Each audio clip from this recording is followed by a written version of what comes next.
مزید نئے بیانات سننے کے لیے چینل راہ ہدایت بیان کو ضرور سبسکرائب کریں۔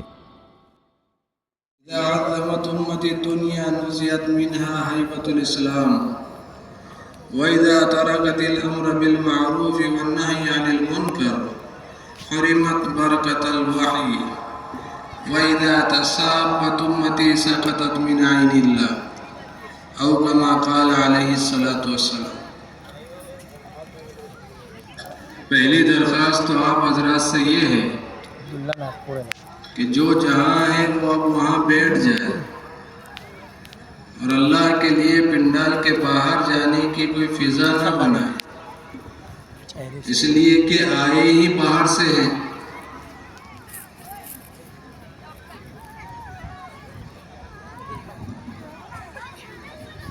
چائے کی ہوٹل، کھانے کی ہوٹل ہمارے علاقوں میں، ہمارے گھروں میں اس سے اچھا انتظام تھا، وہ سب چھوڑ کے آئے ہیں، اور آئے ہیں یہاں پر بات سننے کے لیے۔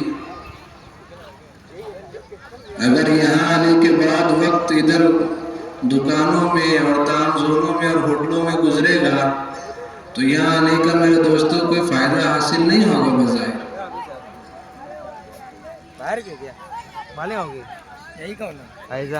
اجتماع کی اصل شرکت وہ بات کا سننا ہے،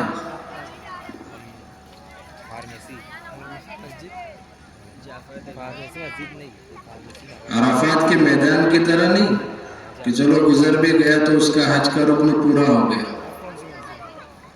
حاجی اگر عرفات کے میدان سے گزر بھی گیا اس کا وہ رکن کو عمل پورا ہو جائے گا، لیکن ہمارے یہاں اگر ہم نے بات نہیں سنی اور بات سن کر اس پر عمل نہیں کیا تو میرے دوستو یہاں آنے کا کوئی فائدہ نہیں ہوگا۔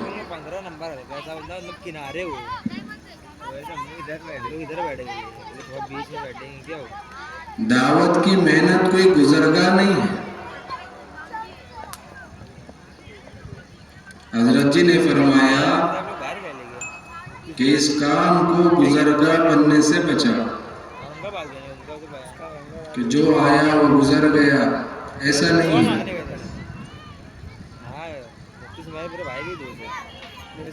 اس لیے بہت ڈرنے کی بات ہے کہ وہ جو مقصد کے لیے اللہ تبارک و تعالیٰ نے ہمیں دنیا میں مبعوث کیا، ہمیں دنیا میں بھیجا، اس مقصد پر ہماری زندگی کتنی لگ رہی ہے۔ کہیں ہم نفس اور شیطان کے دھوکے میں تو نہیں پڑ گئے؟ نفس کے بارے میں اللہ تبارک و تعالیٰ نے قرآن کریم میں کیا فرمایا؟ ان النفس لامارۃ بالسوء، کہ تمہارا خود کا اپنا نفس جس کی راحت کی خاطر، جس کے آرام کے خاطر، جس کو راحت پہنچانے کے خاطر تم اللہ کے احکامات کو نظر انداز کرتے ہو، یہ نفس کی حقیقت یہ ہے کہ یہ تمہیں برائی کی طرف لے کر جاتا ہے،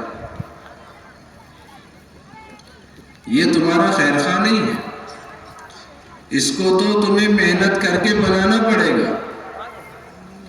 اگر اس پر محنت نہیں کی گئی تو پھر یہی انسان جانور سے برا بن جائے گا۔ چوری کیوں کرتا ہے؟ ماں باپ کی نافرمانی انسان کیوں کرتا ہے؟ پڑوسیوں کے حقوق کیوں نہیں ادا کرتا؟ بھائی بہن کے حقوق کیوں نہیں ادا کرتا؟ کیونکہ اس نے اپنے دل کو محنت کر کے بنایا نہیں۔ اس لیے اللہ تبارک و تعالیٰ نے انبیاء کو بھیجا انسانیت کو سمجھانے کے لیے اور ہدایت والا راستہ بتلانے کے لیے۔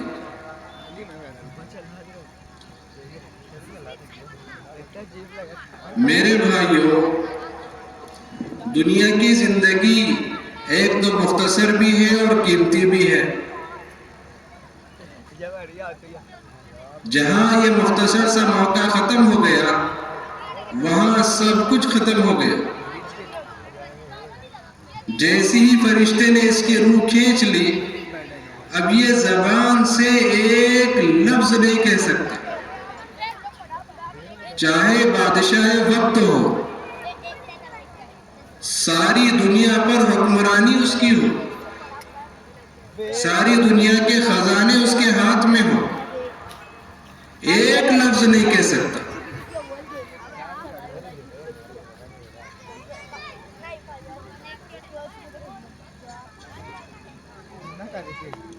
قبر میں پہنچ گیا، دو ہی چیزیں ہیں، یا تو جنت ہے یا جہنم ہے، تیسرا کوئی راستہ نہیں، تیسرا کوئی آپشن نہیں۔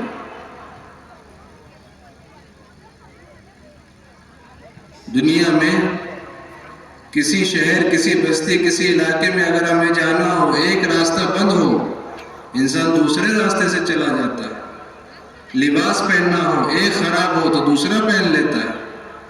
ڈاکٹر نے کھانے کے لیے اگر چاول منع کیا تو روٹی کھا سکتا ہے، چینی سے منع کیا ہے شہد کھا سکتا ہے۔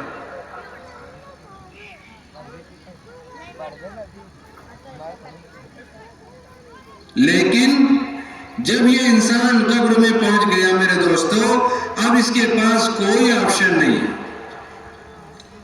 یہ نہ اپنے والد سے مدد لے سکتا ہے، نہ اپنی ماں سے مدد لے سکتا ہے، نہ بھائی سے، نہ دوست سے، کسی سے نہیں۔ یہاں تک کہ اگر ایک نیکی کم پڑ رہی ہو، کسی سے نہیں لے سکتا۔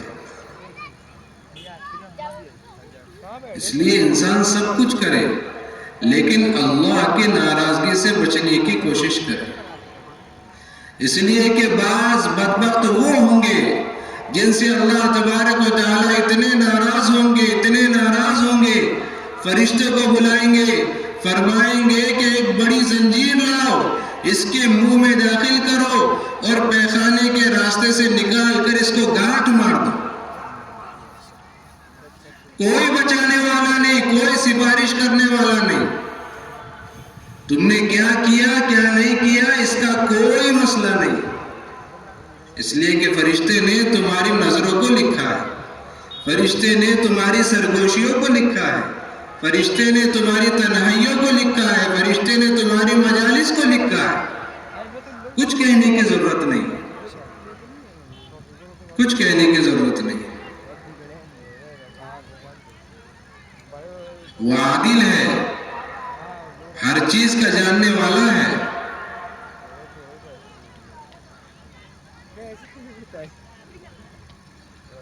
حکم ہوگا ایک لوہے کی صندوق لاؤ، اس میں اس کو ڈالو اور باہر سے اس کو پیک کر کے جہنم کی آگ میں ڈال دو۔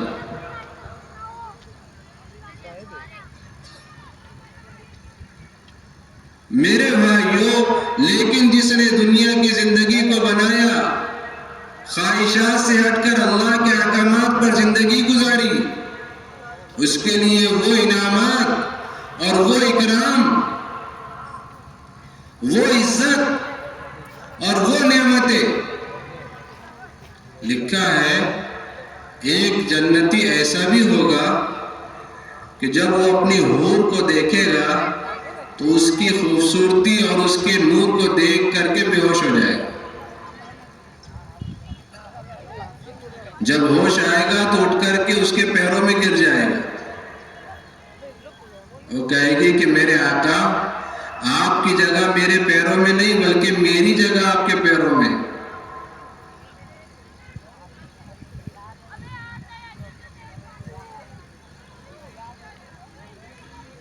فرمایا حضرت جی نے کہ دنیا کے اسباب کا مل جانا، دنیا میں وسعت کا حاصل ہو جانا اور دنیا میں روزی کی وسعت کا حاصل ہو جانا، یہ اللہ کی رضا کی علامت نہیں ہے۔ انسان رزق کی وسعت کی وجہ سے، رزق کی فراوانی کی وجہ سے غفلت میں نہ پڑے کہ میرا اللہ مجھ سے راضی ہے اس لیے مجھے وسعت دے رکھی ہے۔ اللہ کے راضی ہونے کی علامت یہ ہے کہ اللہ نے تمہیں اپنے یاد کی، اپنے ذکر کی، اپنی دین کی محنت کی توفیق دی ہے. ایک مرتبہ اگر انسان زبان سے سبحان اللہ کہہ رہا ہے، اس کا مطلب یہ ہے کہ اس لمحہ اس گھڑی اللہ تعالیٰ اس کی طرف متوجہ ہے. اگر اللہ کی توجہ اس کی طرف نہ ہوتی تو یہ زبان سے اللہ کا نام نہیں لے سکتا تھا.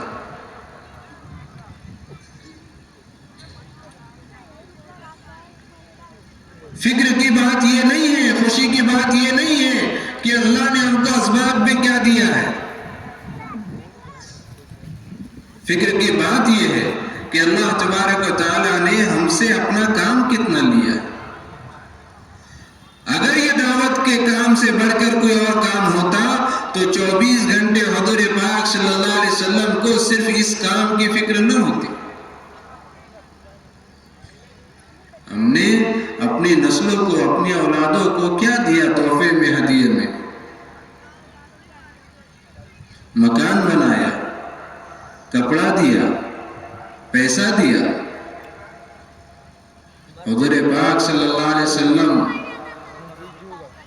غمگین بیٹھے، جبریل امین آتے ہیں اور کہتے ہیں کہ اللہ کے رسول صلی اللہ علیہ وسلم، اللہ تبارک و تعالیٰ آپ کو غمگین پاتے ہیں.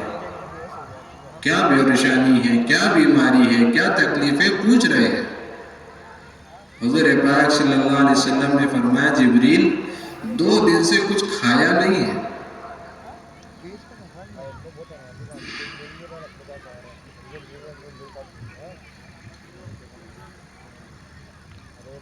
جبریل امین نے کہا، اللہ کے رسول، اللہ نے آپ کو اختیار دیا کہ جس زمین پر آپ بیٹھے ہیں اگر آپ اس کو حکم دیں تو یہ آپ کے لیے سونے کی بنا دی جائے. یہ جو پہاڑ نظر آ رہے ہیں ان کو آپ کے لیے سونے کا بنا دیا جائے. آپ جہاں چاہے اپنے ساتھ ان کو لے کر جائیں. حضور پاک صلی اللہ علیہ وسلم کا جو فقر تھا، آپ کی جو تندرستی تھی، وہ میرے دوستوں مجبوری نہیں تھی، وہ اختیاری تھی. حضور پاک صلی اللہ علیہ وسلم نے اس کو اختیار کیا تھا، پسند فرمایا تھا. اور امت آج سادگی کو پسند کرنے کے لیے تیار نہیں. سادہ کھانا ہمیں پسند نہیں، سادہ لباس ہمیں پسند نہیں، سادہ مکانوں میں رہنا ہمیں پسند نہیں. جبکہ فرمایا کہ بدترین مال وہ ہے جو گھر کی تعمیرات پر خرچ ہو. علامات قیامت میں سے کہ بکریاں چرانے والے، ننگے پیر گھومنے والے، یہ عمارتیں بنانے میں ایک دوسرے پر فخر کرنے لگے.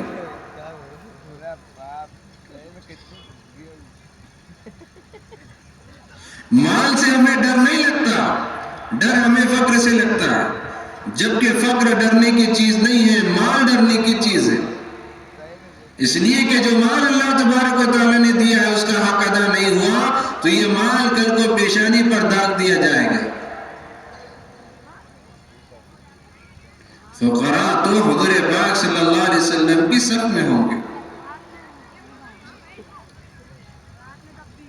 انسان کو اجتماع میں تخت پر نماز پڑھنے کی موقع مل جائے تو کتنا خوش ہوتا ہے. کسی بڑے اللہ والے سے مسافہ کرنے کا موقع مل جائے کتنا خوش ہوتا ہے. اس کے ہاتھ کا پانی پینے کو مل جائے کتنا خوش ہوتا ہے. کل کو جب کہیں پر پانی نہیں ہوگا، کوئی پیاس بجھانے کا سامان نہیں ہوگا، حضور پاک صلی اللہ علیہ وسلم اپنے ایک ایک امتی کو اپنے ہاتھوں سے جام کوثر پلا رہے ہوں گے. اندازہ کیجئے کیا خوشی کا ٹھکانہ ہوگا. اور کتنے محروم ہیں وہ لوگ جو کہ اس صف سے نکال کر باہر کر دیے جائیں گے. غیر ایمان والے باہر نہیں کیے جائیں گے، ایمان والے ہٹا دیے جائیں گے.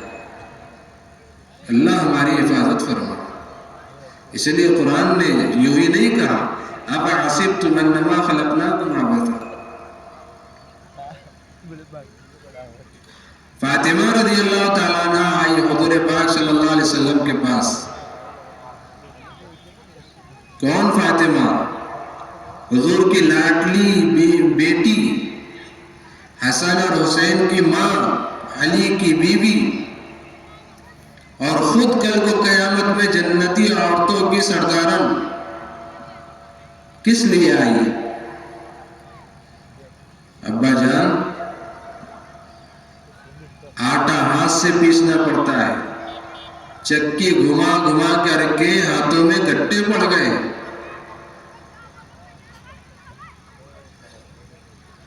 کیا کہا؟ چکی گھما گھما کر کے ہاتھوں میں گٹے پڑ گئے۔ کنویں سے پانی لانے کی وجہ سے جسم میں تکلیف رہتی ہے، جھاڑو لگانے کی وجہ سے کپڑے گرد آلود رہتے ہیں، گھر کے سارے کام مجھے کرنے پڑتے۔ حضور نے کیا فرمایا؟ یہ نہیں فرمایا کہ بیٹی میں دعا کرتا ہوں اللہ تعالیٰ تمہارے لیے وسعت کر دے، تمہاری تنگی کو دور کر دے۔ حضور نے فرمایا کہ چند کلمات تمہیں بتلاتا ہوں جو خادم اور نوکر سے بہتر ہے۔ بتایا نہیں بتایا؟ میرے بھائیوں بزرگوں دوستوں، وہ نبی جس نے صرف اور صرف امت کی کامیابی کے خاطر، امت کی نیا پار لگ جائے صرف اس کے خاطر اپنی ساری زندگی گزار دی ہے، اس نبی کے سنتوں کا آج ہماری زندگی میں کیا حال ہے؟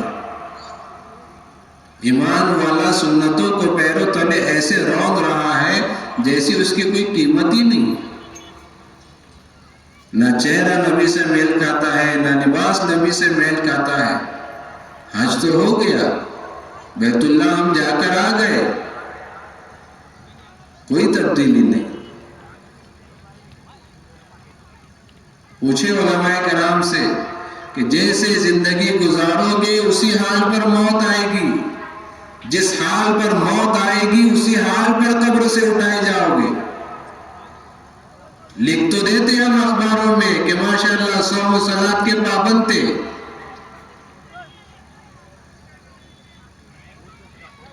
فرشتے تھوڑی آ کر پڑھیں گے اس کو کائے کے پابند تھے اور کائے کے نہیں۔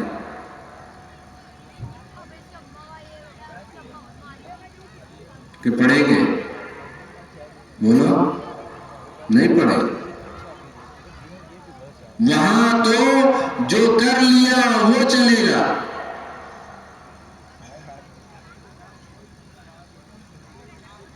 موت کس حال میں کہاں آئے گی کسی کو نہیں پتا۔ بعض نیکوکار وہ ہیں جن کو ایسی موت آتی ہے کہ لوگ اس پر رشک کرتے ہیں، اور بعض ایسے بھی اللہ ہم سب کی حفاظت کرے جس کی موت سب کو عبرت بنا کر جاتی ہے، عبرت ہوتی ہے۔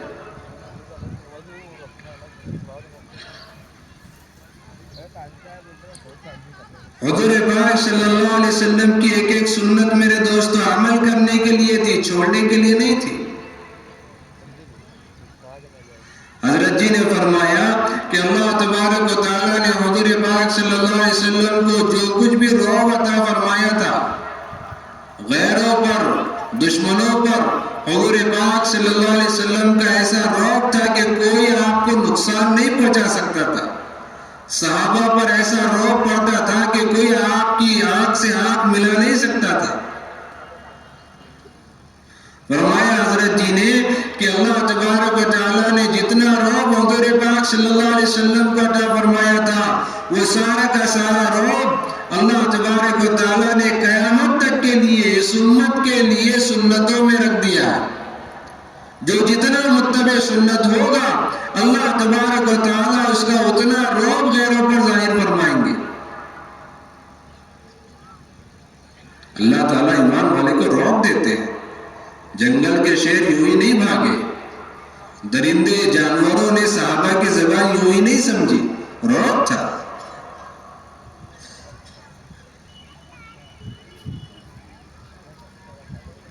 اس لیے ہمارے نوجوان، ہمارے ایمان والے بھائی یہ سنت کی طرف آئے، نبی کے طریقے کی طرف آئے۔ حضور پاک صلی اللہ علیہ وسلم سارا دن دعوت میں گزار رہے ہیں، اور رات کو تہجد میں اللہ کے سامنے کھڑے ہو کر کے امت کے لیے رو رہے ہیں. تہجد والا عمل کہ سارا دن لوگ اللہ کو پکارتے ہیں، اور تہجد کا وقت وہ وقت ہے جب اللہ تعالیٰ انسانیت کو پکارتے ہیں. ہے کوئی مجھ سے مغفرت کا چاہنے والا جس کی میں مغفرت کروں؟ ہے کوئی مجھ سے گناہوں کا طلب کرنے والا جس کی میں گناہوں سے مغفرت چاہنے والا جس کی میں گناہوں سے مغفرت کروں؟ اس وقت میں ہم سوتے ہیں. پہلے زمانے میں پوچھے بڑے لوگوں سے جن کی عمریں بڑی ہیں، اکثر گھروں میں یا محلے میں مرغے ہوتے تھے جو باندھ دیتے تھے فجر سے پہلے. مرغے کی خاصیت ہے کہ فجر کا وقت شروع ہونے سے آدھا پونا گھنٹہ پہلے وہ باندھ دینا شروع کرتا ہے. لوگ اس کی باندھ پر اٹھ جایا کرتے تھے. ایمان والوں کے محلے تہجد سے جاگ جایا کرتے تھے. اب چونکہ وہ مرغے ختم ہو گئے، سب بوائلر آ گئے، وہ خود اپنے پیروں پر کھڑے نہیں رہ سکتے، ہم کو کیا اٹھائیں گے؟ سب وہ کھا رہے ہیں اور سو رہے ہیں. بدلہ کچھ نہیں ہے، بدلے ہم ہیں. دنیا کے ہاتھ میں کچھ نہیں ہے، حکومت کے ہاتھ میں کچھ نہیں ہے، انسانوں کے ہاتھ میں کچھ نہیں ہے. سب کچھ اللہ کے ہاتھ میں ہے، اور اللہ نوازتے اسے ہیں جو اللہ کے خزانے سے لینے کی چاہت رکھتا ہے. او بھائی بیٹھ جاؤ، اتنے بیچ میں سے اٹھ کر کے جا رہے ہو، موقع تو ملے گا جانے کا. جانے والے کو کون روک سکتا ہے؟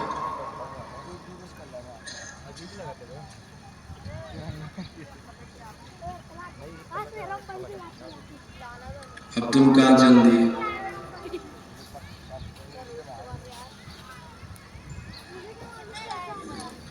اللہ تبارک و تعالیٰ نے میرے بھائیوں، بزرگوں، دوستوں، اس امت کو صرف عزت دار بنا کر پیدا کیا.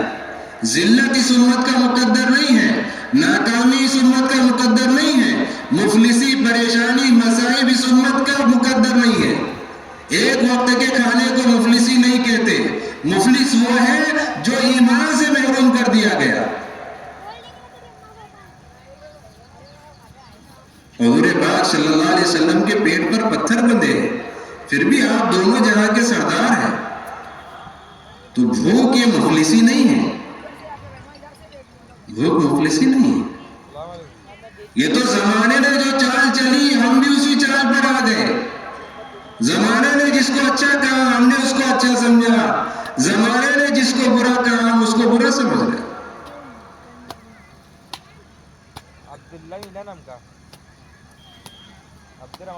حضور پاک صلی اللہ علیہ وسلم کے صحابہ کا جو دور گزرا ہے میرے دوستو، دیکھیں ہم کیسے گزرا.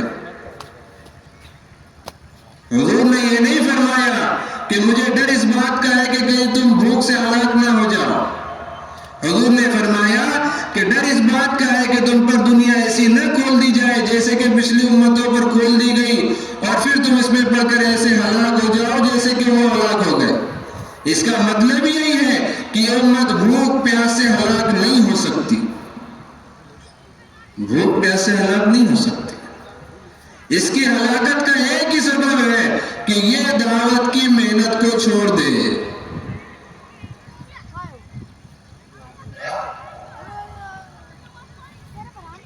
دعوت کی محنت اس لیے ضروری ہے کہ اگر محنت نہیں ہوگی تو اعمال زندگی میں نہیں ہوں گے. میرے بھائیوں، بزرگوں، دوستوں، اذان سارے ایمان والوں کے کان پر پڑتی ہے.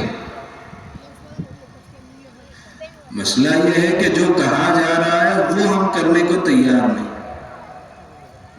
ہر کوئی اپنے حساب سے زندگی گزار رہا ہے. ایک امام صاحب تھے، کہا کہ بھائی دیکھو جتنے لوگ پیچھے نماز پڑھ رہے ہیں، کچھ بھی ہو جائے لقمہ نہیں دینا ہے. کیا کہا؟ بولو نا، مالک والے بولتے نہیں ہیں کیا؟ مولانا صاحب صاحب مرحوم اپنے حیات تھے، ان کے ساتھ ہم لوگ عقل کنواں گئے تھے مولانا غلام صاحب سے ملنے. مولانا کے ساتھ ایک اور ان کے رشتہ دار بھی تھے. بہت دیر تک بات چیت چلتی رہی، انہوں نے کچھ کہا نہیں. تو انہوں نے مولانا غلام صاحب نے کہا کہ کیا بات ہے آپ اتنی دیر سے خاموش کھڑے ہو, آپ کچھ بول نہیں رہے ہو. تو مولانا صاحب صاحب نے کہا کہ یہ اپنی صرف بیوی کے سامنے بولتے, ایسا تو نہیں ہے نا, پھر نہیں بول رہے. ارے آپ کا بھی مسئلہ ایسا تو نہیں ہے. کیا بات. امام صاحب نے کیا کہا, لقمہ نہیں دینا. اب بیچاروں نے قرأت شروع کی, کہیں ضرورت پڑ گئی ہوگی, ایک صاحب نے لقمہ دے دیا, یہ گھوم کر کے اس کے کالر پکڑ لیے. میں نے کہا تھا نا کہ لقمہ نہیں دینا ہے. ایک بڑے میاں سب سے نکلے اور کہنے لگے کہ لڑو مت, نماز میں لڑتے نہیں. امت کو سمجھائے تو کیسے سمجھائے, کون سا طریقہ لائے کہ امت بات سمجھ لے. میرے بھائیوں, بزرگوں, دوستوں, یہ جتنا کچھ نظام نظر آ رہا ہے صرف اس وجہ سے ہے کہ ہم اس مقصد پر آ جائیں جس مقصد کے لیے اللہ تبارک و تعالیٰ نے ہمیں دنیا میں بھیجا ہے.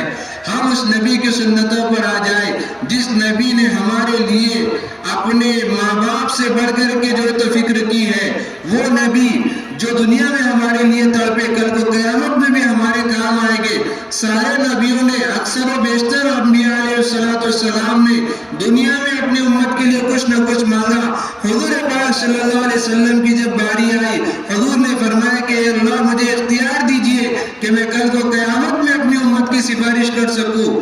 کل کو جب قیامت کا میدان قائم ہوگا, سارے لوگ اپنے گناہوں کی بدولت پسینے میں ڈوب رہے ہوں گے. ایک طبقہ اٹھے گا, ایک گروہ اٹھے گا جو حضرت آدم کے پاس پہنچے گا, کہے گا کہ اے آدم, تم پہلے انسان ہو, تم پہلے اللہ کے نبی ہو. دیکھتے نہیں انسانیت کتنی پریشان ہے, اللہ کتنے غضبناک ہے. اللہ سے کچھ کہہ کر کے غصے کو ٹھنڈا کروائیے, امت کو, انسانیت کو چھٹکارا دلوائیے.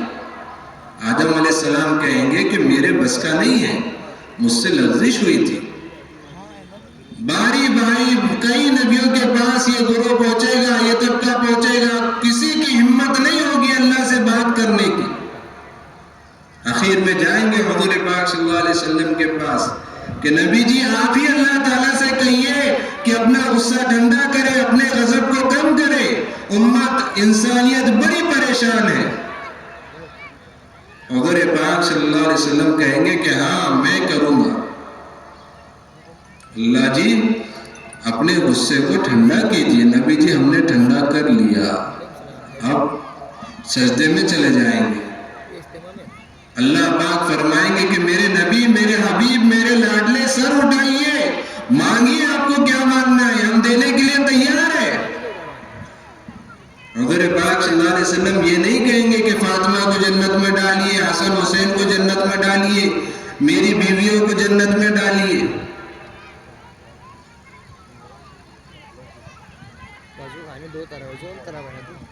حضور پاک صلی اللہ علیہ وسلم کہیں گے میری امت کو بخش دیجئے, گنہگاروں کو جنت میں ڈالیے. اللہ تعالیٰ کہیں گے کہ ٹھیک ہے 50,000 کو ہم بغیر حساب کتاب کے ڈال دیتے. حضور پاک صلی اللہ علیہ وسلم کہیں گے 50,000 سے کیا ہوگا.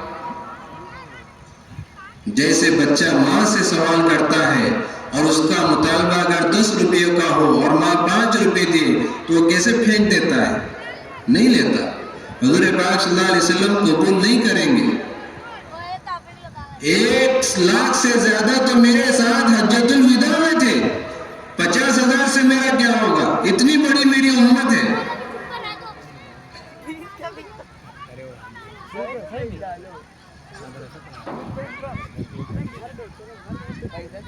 پھر کتنے چاہیے.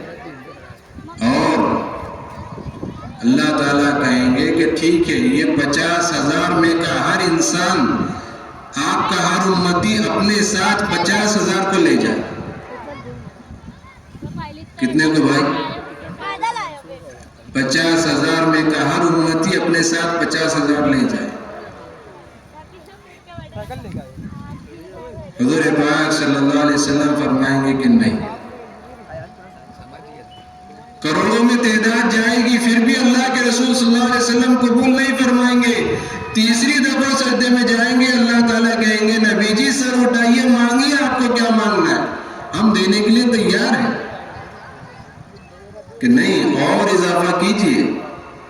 فرماتے ہیں علماء کرام اللہ تعالیٰ اپنے دونوں ہاتھوں کو ملا کر کے دونوں ہاتھ بھر بھر کے 3 مرتبہ جنت میں ڈالیں گے. اب اللہ ہی کو پتا ان کے ہاتھ کتنے بڑے ہیں اور کیسے ہیں اور اس کی کیا حیت اور کیا شکل ہے, ہم کو تو نہیں پتا, لیکن یہ بات تو طے ہے کروڑوں سے زیادہ ہی انشاءاللہ جائیں گے. وہ کب ہوگا؟ جب یہ امت دنیا میں رہتے ہوئے نبی کے دین کو اپنا دین بنائے گی, نبی کے مقصد کو اپنا مقصد بنائے گی, نبی کے کام کو اپنا کام بنائیں گی, نبی کے فکر کو اپنی فکر بنائیں گی, وہ اعمال پر زندگی گزارے گی جن اعمال کو حضور پاک صلی اللہ علیہ وسلم نے اس امت کے حوالے کیا. قبر کے عذاب سے آپ کو مال نہیں بچائے گا, آپ کا عہدہ نہیں بچائے گا, آپ کی حکومت نہیں بچائے گی. قبر کے عذاب سے بچانے کے لیے اللہ نے قرآن میں سورہ ملک کو اتارا ہے. دن بھر کے کاموں میں آپ کی صلاحیت آپ کی مددگار نہیں ہوگی. دن بھر کے کاموں میں اگر آپ کو اللہ کی مدد حاصل کرنا ہے تو صبح قرآن کریم کی سورہ یاسین کی تلاوت کرنا ہوگی. روزی کے فقر کی فکر ہے, فقر کا ڈر ہے, تو اس کے لیے تمہیں محنت سے زیادہ میرے دوستوں اعمال پر بھروسہ کرنا ہوگا. اس لیے کہ لکھا ہے کہ جو شخص مغرب اور عشاء کے درمیان سورہ واقعہ کی تلاوت کرنے کا اہتمام کرے, اللہ تعالیٰ اس کے گھر میں فقر کو داخل نہیں ہونے دے گا. جو شخص صبح اٹھتا ہے, مسواک کرتا ہے, تہجد پڑھتا ہے, قرآن کریم کی تلاوت کرتا ہے, فرشتہ اس سے اتنا قریب ہوتا ہے, اتنا قریب ہوتا ہے کہ اس کے منہ سے منہ ملا دیتا ہے اور اس سے کہتا ہے اللہ کے بندے اور پڑھ, اللہ کے بندے اور پڑھ, یہاں تک کہ وہ تلاوت سے فارغ نہ ہو جائے.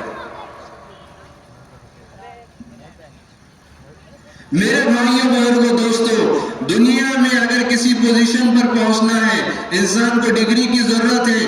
ڈگری حاصل بھی ہو جائے تو اس کے بعد رشوت کی ضرورت پڑتی ہے, لیکن اللہ نے اللہ تک پہنچنے کے لیے کسی ڈگری کسی رشوت کی شرط نہیں لگائی.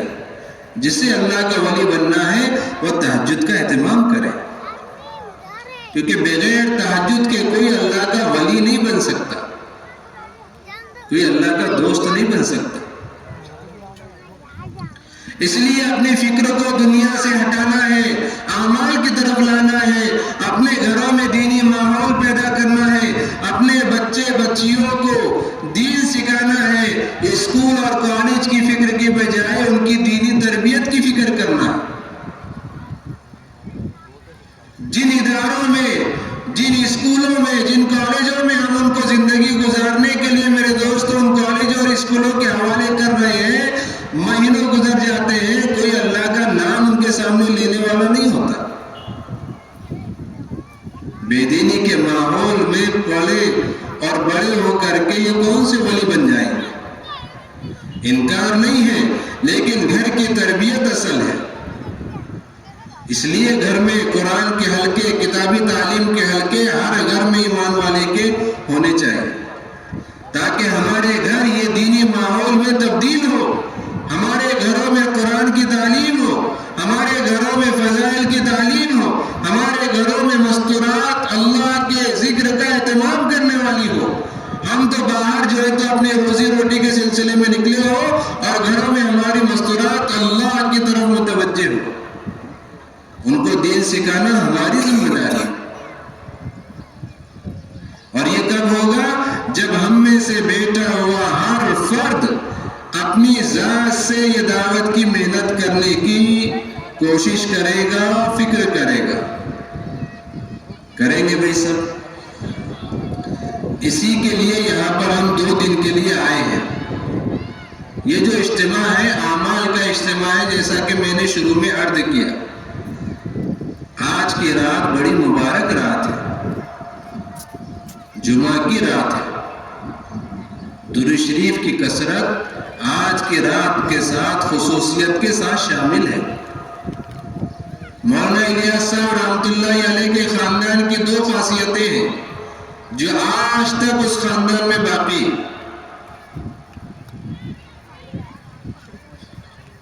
کیا ہے؟ ایک تو درود شریف کی کثرت، دوسرے کھانا کھلانا. کیا ہے بھائی بولو؟ درود شریف کی کثرت اور کھانا کھلانا. حضور پاک صلی اللہ علیہ وسلم پر جو ایک مرتبہ درود بھیجتا ہے، اللہ تبارک و تعالیٰ اس کو 10 نیکیاں دیتے ہیں، 10 گناہ اس کے معاف کیے جاتے ہیں اور اس کے 10 درجات بلند کیے جاتے ہیں. اس لیے اپنے حالات کو نہیں دیکھنا، اپنی دنیا کو نہیں دیکھنا، بلکہ دیکھنا یہ ہے کہ ہم کام کب شروع کر رہے ہیں. حضرت جی نے فرمایا کہ تم منتظر ہو حالات کے کہ حالات بدلے تو ہم کام کریں، اور اللہ تعالیٰ منتظر ہے تمہارے کام کے کہ تم کام کرو تو اللہ تعالیٰ حالات کو بدل دے. پہلے حالات نہیں بدلیں گے، پہلے ہم کو کام کرنا پڑے گا. کریں گے بھائی سب؟ بات کو اہتمام کے ساتھ سنیں گے ہر مجلس میں. جو ہمارے ساتھ میں آئے ہیں ان کو خود بھی بیٹھنا ہے، ان کو بھی بٹھانا ہے. ایسا نہیں کہا بے طے بھی جا رہے موڑے بھی ایک چہیا لے کر، ایسا نہیں بولنے کا. بلکہ چائے، کھانا، پانی، یہ سب کے لیے عمل کے بعد موقع ملے گا.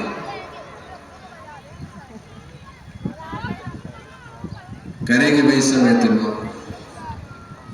اور ہم اللہ کے راستے میں ہیں، اللہ تعالیٰ ہماری دعاؤں کو قبول فرماتے.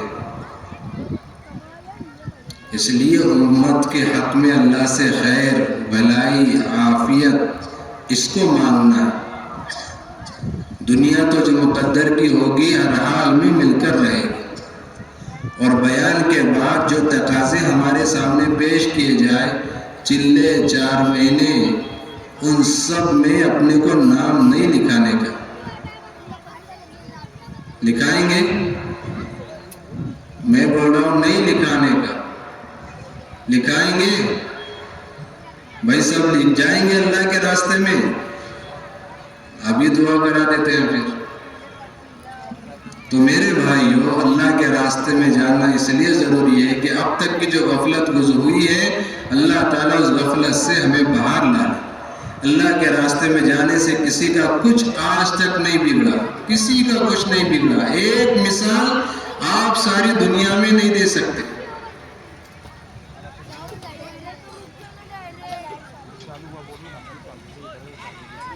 اللہ تعالیٰ ہم سب کو عمل کی توفیق عطا فرمائے. شام کا وقت ہے، تسبیحات کا اہتمام کرے، دعاؤں کا اہتمام کرے. سبحان اللہ.